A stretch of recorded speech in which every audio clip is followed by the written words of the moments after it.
Goa CM Dr. Pramod Sawant thanked people of Goa for coming out in good numbers to cast their vote for Zilla Panchayat elections 2020.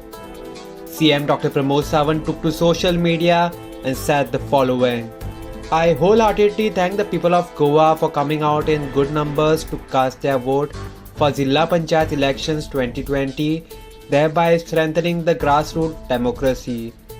I am confident of BJP's success in the election and assured that we are committed to work for social welfare and development in the rural belts of Goa. The ZP poll is the first major polling exercise in the state since the outbreak of COVID-19 pandemic. The BJP has fielded 43 candidates while the Congress fielded 38 candidates, followed by Aam Aadmi Party and MGP with 17 each. There are also 79 independent candidates in the fray. Subscribe to Goa First News and Entertainment channel and click on the bell icon and never miss any update.